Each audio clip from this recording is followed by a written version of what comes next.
Wreck-It Ralph is one of my favorite Disney films of the decade. From the characters, to their designs, to the voice acting, to the animation, I don't think there's a single thing to hate about this movie. Don't get me wrong, it's not flawless, but I'm not here to talk about what the film does wrong. I want to talk about what it does right. That's why I'm going to take a look at Wreck-It Ralph through the lenses of disability and class, two elements in the story that dethrone the normality of dominant ideologies and subvert the assumptions of audiences by shattering the standards of typical lessons taught in Hollywood films, especially in animation. The dominant ideology in this video game world is that characters are given a role that they must fill, and there is no changing that. Within each individual game, there is a social hierarchy. The good guy of the game is given all the praise for fulfilling his purpose, while the bad guy is left at the wayside while playing an equal, if not more, integral role in the game. Ralph leaves his own game and later enters Sugar Rush, and there he meets Vanellope, a glitch who has no predestined role to fill and is viewed by the other characters in her game as a mistake. You will never be a racer, because you're a glitch, and that's all you'll ever be.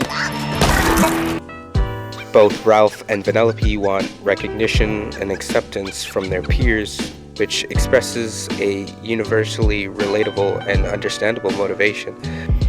Ralph's wrecking and Vanellope's glitching are things they have no control over and cannot be altered.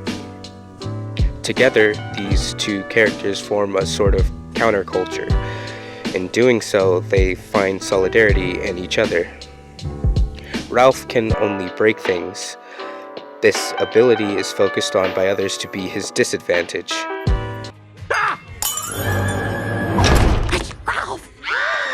Wreck the party! I just am where? Get rid of him, Felix. Oh. Hey-yo, everybody!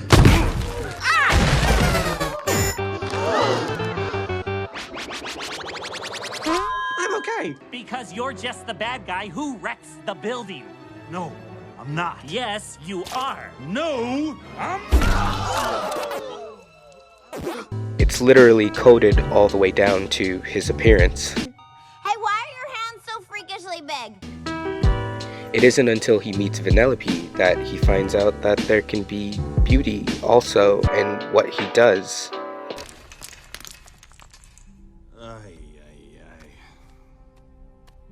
Look, kid, I tried to warn you.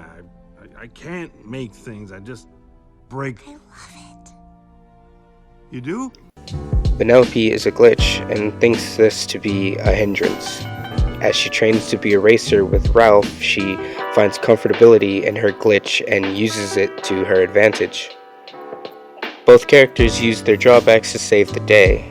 Towards the end of the film, Ralph does what he does best to save Sugar Rush. Vanellope does what she does best to win the race and save Ralph, and thus their disabilities become just their abilities, a part of them. Ralph never would have rebelled if society hadn't mistreated him, and so he sets out to change himself, but learns there's nothing wrong with him, but instead with the way others treated him.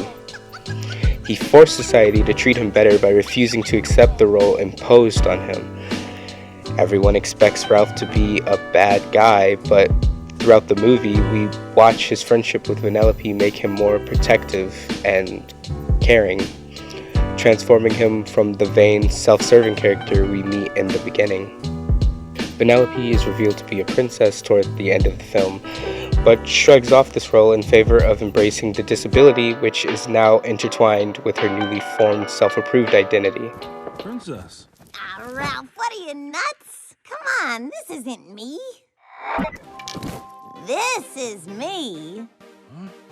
Look, the code may say I'm a princess, but I know who I really am, Ralph. I'm a racer with the greatest superpower ever. I was here. I was there. The obstacles that both of these characters face become reminders of how strong they are.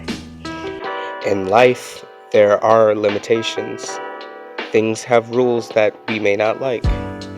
Though seemingly morbid, the lesson is not to restructure yourself to your society, but despite being unable to defeat the system, you could still make a noticeable difference. To simplify, the glitch isn't a glitch, and the bad guy isn't a bad guy. This theme is so special because no other movies take on this topic so hopefully. Real life isn't a movie where you can try hard enough and only then can you get what you want. Nor is it the depressing dystopia with systematic oppression far beyond your control. It can be either or. Some things are just out of your control, such as literally being programmed to be a villain in an 80s arcade game. I am bad, and that's good. I will never be good, and that's not bad. There's no one I'd rather be than me. But it's what you choose to make of your situation that determines who you are. When you accept the things you can't change and understand the things you can change, you become valuable by being who you are. Wreck-It Ralph tackles this by using disabilities in class as a means to disestablish societal norms and expectations of how one should feel about these two topics. That's why I truly believe it to be an underrated film.